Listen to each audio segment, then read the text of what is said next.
Ahoy there, Captain Benzie here, coming at you with another ship fitting guide for Eve Echoes. Today we're going to be looking at our first Tech 7 assault frigate with the Caldari State Merlin Assault. Now I absolutely adore the assault frigates. These are really powerful little ships if you know what you're doing with them. They're taking a bit of getting used to and a bit of playing around with to find the best fits, so do bear with me, I will be getting around to the others in future as well.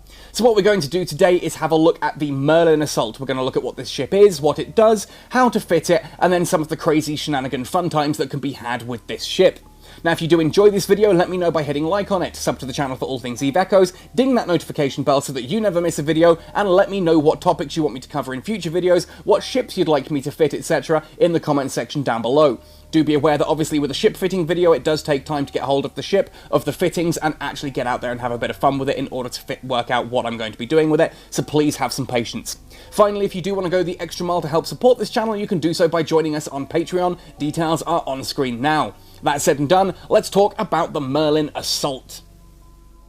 The Merlin Assault is found on the Caldari State ship tree. It's a Tech 7 frigate, so we need to go up the frigate branch to Tech level 7, and there it is. Now, looking at this ship, it is very reminiscent of the Caldari Hawk from EVE Online. So I did have the misunderstanding at first that this might actually be a missile ship, like the Hawk is. But it turns out, no, it is a railgun ship still, as we can see here from its skills. We'll come to that in a moment. This is a key point, actually. A lot of people look at EVE Online for inspiration in EVE Echoes, and that's all very well and good. For inspiration, EVE Online is a great source of ideas and an idea of what you might do with a particular ship. However, that said, EVE Echoes is a completely separate game, and things that work in EVE Online don't necessarily work in EVE Echoes, and so you do have to consider it as a completely separate entity. Anyway, looking at the Merlin Assault, you can see that like the faction frigates, this has a fitting profile of 3 high slots, 3 low slots, 3 mid slots, and then 3 of each of the power grid and mechanical rigs. Looking at its defense, you can see here that the Merlin Assault is actually fairly tanky for a frigate, especially on that shield. 1026 on the shield is huge as far as frigates go. That's actually about destroyer level shield, which is saying something. 693 on the armour and 703 on the structure, though, does mean that it's a lot weaker once that shield tank has passed. Scrolling down a little bit further, you can see here a signature radius of 34.8 and a flight velocity of 327. Now, it's not quite as fast as perhaps something like the Slasher 2 or even the Condor 2, but it is actually smaller signature radius than the Condor 2, believe it or not. This is a surprisingly small ship, although, of course, if you are going to be fitting it with a micro warp drive, spoiler alert, then that is going to play a part. It needs to have that small starting signature size because the micro warp drive is going to balloon that up to something crazy. Also notable as well is that these have a flight velocity, a warp speed of 5.5 AU per second, which is a little bit faster than most frigates. Anyway, looking at its trait description, as an assault ship it does get a roll bonus of a plus 5 second increase to damage control activation time. That means if you're using a DCU, then it's going to last 5 seconds longer for a full 18 seconds activation rather than the usual 13. Looking at its skills, Advanced Micro Warp Drive Operation gives you a 10% reduction in Warp Drive Signature Radius penalty and a 5% reduction in Warp Drive Capacity need. But when it only says Warp Drive, it does mean Micro Warp Drive there. I have tested that it is in regards to using the Micro Warp Drive. Now the point here is that at 5 Advanced Micro Warp Drive Operation 5, you're getting a 50% reduction to the Signature Radius penalty. So if the Signature Radius penalty of a particular Micro Warp Drive is say 400%, you're actually only going to get a 200% increase. Obviously it's still a very large increase, but it's not as big as otherwise it could be, and that is kind of a key aspect to using the assault frigates. Then Advanced Frigate Command. Across the board with these ships, Advanced Frigate Command gives them a bonus to their weapon system. In this case, for the Merlin Assault, that is a 7.5% increase to both small railgun damage and small railgun accuracy fall-off, so obviously 37.5% at full training there for damage and accuracy fall-off, and a 4% increase to shield resistance. That's not shield size, that is the resistance values on the shield. Obviously that's a full 20% when that is fully trained up to Advanced Frigate Command bonus 5. So, looking at this here, you can see, of course, that the roll bonus and the Advanced Micro Warp Drive kind of suggest what we might do with our low slots, and the Advanced Frigate suggests what we might do with our high slots. Therefore, let's actually have a look at how we fit this. When trying to work out if a ship should go for the long-range or the short-range variants of its turrets, in this case either the rifled railguns or the snub-nosed railguns, I tend to have a look at those stats and see what they do and if they're going to affect the larger bonus or the smaller one. That means for rifled railguns, for example, they've got a longer optimal range than they have an accuracy fall-off. So if the bonus is to optimal range, I would tend to fit more for the rifled railguns. If, like on the Merlin Assault, however, the bonus is to the fall-off range, I find that is more gearing towards blasters. And through some rather extensive testing with this ship, yes, it is a blaster brawler build that I do recommend for the Merlin Assault, especially for PvE, although for PvP that can change, but we'll cover that later on in this video. As such, the high slots here, I've gone for 3 Quaif small snub-nosed railguns. These are, of course, the short-ranged variety. You can see with the bonuses I've got on the ship here, that's giving an optimal range of 1.58 kilometers and an accuracy fall-off of 3.14. That means, obviously, you're hitting about 50% at the 4 to 5 kilometer mark, and you're ultimately then hitting the 0%, well, the 6%, at about 9 kilometers. Obviously, that means really up close and personal. Yep, you heard it here first, up close and personal. Getting too close for comfort, knocking on your door, in your face, mosquito swatting range, or close enough to see the kill mails, whichever version you want to go for. Now, if we're going to be that close, then we are going to obviously fit our mid-slots with something like a small energy Nosferatu. Here I've gone for 2 of the Vricolakus small energy Nosferatus, because these are still dirt cheap on the market. I've been going up and buying a ton of these. If you're putting these on the market, chances are I'm the person buying them. I've got a stock of these like you wouldn't believe. Anyway, you can see, obviously, the optimal range here is 4 kilometers with a 2 kilometer accuracy fall-off. If we're going to be that close for the blasters to be doing their work, then it means these energy Nosferatus are going to be doing their job as well, which allows us to maintain capacitor stability. For the third middle slot here, an interruptive stasis web of fire is, of course, what I've gone for here. Again, these are fairly cheap on the market. 13 kilometer optimal range just means if something is trying to run away from me, or trying to get a little bit too, if it's trying to run away, I can web it down. It's also just useful for getting that little bit of extra damage off against drones. Drones are always a bit of fun, especially in a PvP build. Ultimately, that can be swapped out for anything you fancy. The web of fire is the least important of those mid slots. Once we have warp scramblers in the game, I will 100%, either for PvP and PvE, be changing that mid-slot for warp scrambler, just because I think that's going to be incredibly useful. Now, the low slots, of course, you should not be surprised at all. We've got a bonus to the damage control activation time. A basic damage control has been fitted. This cold gives a 7.97% increase to shield, armor, and structure damage resistances across the board to electromagnetic, thermal, kinetic, and explosive, and that's with it cold. Just fitting it does that. You can then activate it for 18 seconds, and that will give those bonuses will be boosted up by 800%. That makes this an incredibly tanky ship for that 18-second duration. It is then, however, a 150-second cooldown, which is like, what, 2.5 minutes. It's a long cooldown, so don't expect to use that repeatedly, but it's very useful on the approach. You can activate that so you take very little damage on the approach. You're then whizzing around in very close range.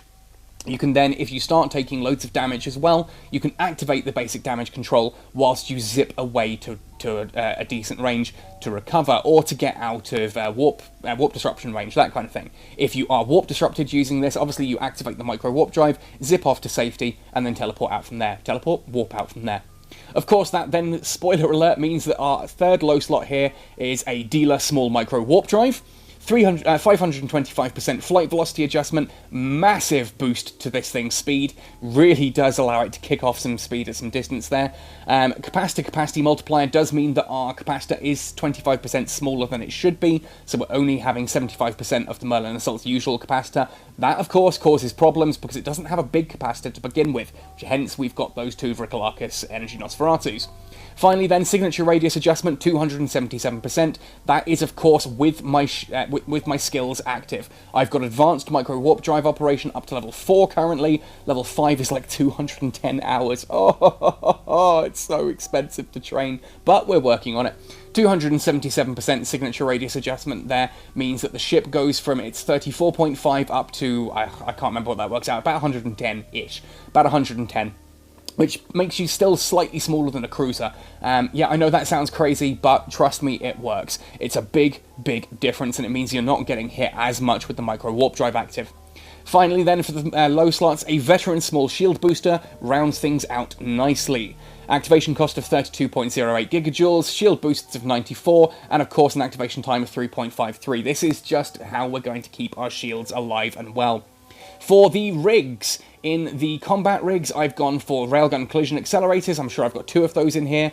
There we are, one railgun collision accelerator, 12.5% damage bonus, and then we've got 2 of the railgun burst aerators, 7.5% reduction to activation time adjustment. I want to be hitting things fast. For me, you've got a choice between going for 2 burst aerators or 2 burst collision accelerators. Either one kind of works. In my opinion, the burst aerators are the better one to go towards, simply because you get those faster firing railguns. Though, again, I haven't officially run the math there, it could work either way.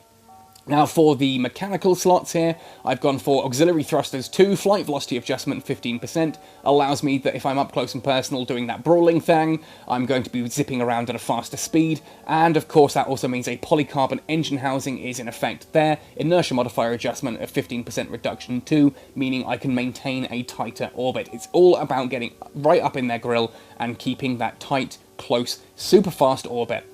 Anyway, so I think we should actually now take this out for a spin and showcase it in action. So here I'm going to jump into a Tech Level 7 Angel Small Anomaly in order to showcase this, and I'm going to do so at the full 100 kilometer mark, because I want to have as much space as possible between me and the ship so I can showcase how we do the approach. Anyway, in we go, let's see how we do and hope that no one else is in this anomaly already. Let's swap across the ship just to be sure, because obviously we're in nullsec and the last thing I want to do is start a firing war. There we are, no blues, no reds, no greys. We're quite happy here. Awesome. Let's lock onto as much as we can, and we've got some small ships that we need to take out first, in the sense here of the Gisty Breacher. So I'm going to set a micro orbit of 0. I'm actually going to set that as my standard orbit across the board here. We're then going to activate that micro warp drive to start the approach. Now, as we start getting closer, I'm going to zoom the camera right the way out here, so be warned, it's going to be fairly boring footage. Activate the damage control unit, activate all our other modules, and you'll see that actually this ship can maintain a tight orbit with the micro warp drive on. I can now activate the shield booster as well, just to keep myself topped up, and you'll see that the damage we're actually going to put out here on that Gisty Breacher is fairly hefty, and that's with me not having full railgun skills. Small railguns are the weapon system that I currently have least damage in. Anyway, there we are, that's the first one down. Let's move the second orbit now across to another Gisty Breacher, and you'll see that we can maintain a massive speed as we get our way out towards that. Shouldn't take too much in the way of damage there. Just a couple of incidental hits here and there, 23, 20, 18, 15, there we are. Shield booster is keeping that up nicely. Obviously my angular velocity against some of these ships is falling because I'm flying in a straight line. But there we are, we're now at 3 kilometers, 4 kilometers. That orbit will now adjust nicely down to about the 2 kilometer mark. And now that we're up close, yep, couple of big hits there from some of the cruisers getting lucky. But you'll see that the shield booster, it's nothing the shield booster can't handle at this point in time. We're quite happy with that. If needs be, you can actually turn the micro warp drive off as well, just to make yourself a slightly... if you think that it's the bigger ships that are just getting lucky because of your size, you can turn the micro warp drive off. You can see here the Gisty Breacher that I'm going to go after next is in 3 kilometers, so it's not far away at all. That allows you to go a little bit smaller if you're up close and personal here to like the Gisty Breacher Assault. I'm going to get t-shirts made with up close and personal on it, I think. Let's roll with this one. Anyway, Gisty Breacher, there we are, let's move. We're still in the 2 kilometer margin for it, so we're quite happy there. Shields are boosting up nicely. Let's get rid of that, and then we're going to go after the Talwar next. Tier 7 anomaly, using here the Merlin Assault. No problems at all, we're quite happily brawling away at those close anomalies there. Obviously the damage control unit is slowly recharging, 52 seconds left on that. Oh, it takes so long, but it is what it is, and it's amazing when it actually operates. I am going to keep going with this because I want to showcase that damage control unit and actually show you the damage, the amount of resistances we get, because here in space at the moment, now that we're out, let's have a look at defenses. You can see there, that's my defenses. 26% is the smallest on electromagnetic, up to 63 on explosive. Obviously, their shields, they're better against explosive. Once we activate the damage control unit in a moment, though, you should see that shoot all the way up. Now, the last two targets here are a Gistum Scythe and a Cyclone. The Scythe is going to be the one that we're going to go for first here. I should get the Tal War on the way out there, I'm hoping. Nope, not going to quite kill it, so let's revert the orbit back to that Tal War. There we are, because obviously with blasters being so short range, I can't take too much of a distance. Here we are. Okay, so now as we move towards that Scythe, 7 kilometers, yep, we're closing fast enough that the micro warp drive's not going to be necessary here. Let's just keep going through that. You see the shield is now all the way back up at top again, and our capacitor hasn't even really dropped below 70%. That is how stable this build is. It's nice and simple, nice and straightforward. We're able to tank all of that incoming damage quite nicely with the shield booster. Yeah, things do get a little bit tight at times, but it does ultimately recover as you start dealing damage and whizzing around at close ranges. Here, again, you can see we're nice and close. We're doing the damage we need to be doing. That Scythe is going down actually fairly quickly, considering it's a cruiser-sized target. And again, no railgun skills currently. I am training all of the different small weapons. Some people have asked, are you actually training every single small weapon skill? Yes, I am. At this point in time, I've got lasers and cannons to operation and upgrade 5 and 5, so that's, 5 on the basic, 5 on the advanced. Actually, those are both into Expert 3 now on operation, not on upgrade. Railguns, however, are lagging behind. I've got 4 on the basic and I think 2 on the advanced. So we're training those up gradually. Right, okay, so here we are now. That Scythe is about to go down, meaning we're going to move towards the Cyclone in a second. If we tap the orbit on that one, we're going to put the micro warp drive on this time because there is a 30-kilometer distance here, and I'm going to activate that damage control because I'm going in a straight line. Now, if I open up the fitting menu again and look at the defenses, you'll see that the resistances are now 71% to 86%. That lasts for 18 seconds. I'm going to take very little damage at all whilst I'm up here, and I can just pop that shield booster on gently to top up the little bit of damage that I have taken. Now that I'm here in the sort of 3-2 kilometer orbit, there we go, dealing full damage, and as you can see, maintaining a speed of over 1,000 meters per second. As that orbit stabilizes, that actually sits around the 1,200, 1,300. Yes, admittedly, if we go back into the fitting, and look at targeting, you'll see that my signature radius is currently 131 meters, which puts me on par with a cruiser. But I am moving fast enough that I'm not really taking much in the way of damage. And ultimately, again, I can drop that by a further 10%. It's, well, actually about 5% because it's half of the penalty. I can drop that by a further 5% by getting the micro warp drive skill leveled up to full advanced micro warp drive 5. But as I said, that is a 210 hour thing. I mean, you can see it here. There we are, still 190 hours to go on advanced micro warp drive and operation level 5. Ugh, that's a lot of skill. There's a lot of skill points to put. But you can see here, with the micro warp drive on, despite the fact that I'm a cruiser-sized ship, because I'm moving at around 1,300 meters per second, this Cyclone is not able to actually apply proper damage to me, and I'm quite capacitor stable. I don't have the shield booster going. The damage control unit has now been switched off. That is the advantage here of the Merlin Assault, that I'm now up close and personal, brawling in their face, close enough to see the kill mails, as some people are saying, doing the damage that I want to with the blasters, without taking anything in return, which is just awesome. You've got to marvel at that.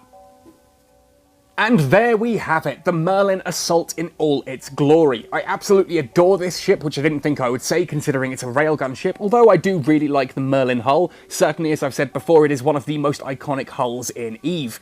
Now, ultimately, I know a lot of you guys have asked for PvP videos, and 100% I want to be doing more PvP videos. The Merlin Assault is definitely a ship that I will be having a lot of fun with in combat. In fact, you can see here somewhere, I can't remember which side they're on, I've got 4 little kill markers on this one already. And I will continue to get those. However, for me to actually be able to do a proper PvP video, I do need to have slightly better internet than I've got at the moment, and oh boy, don't get me started on the current internet situation. Our internet provider has been messing us around for a week now, and oh man, come Monday morning I'm going to be marching down to their office and starting a war. So if there's a get Captain Benzie out of Bulawayo jail GoFundMe comes up on Monday afternoon, you know why. Anyway, folks, that does just about wrap up everything I want to say about this absolutely stunning ship. Do give it a go if, like me, you like your frigate-sized ships. This is one heck of a damage dealer that you can have an awful lot of fun with. Anyway, folks, thanks for watching right the way until the end. Happy sailing, and hope I don't see you in New Eden flying this one.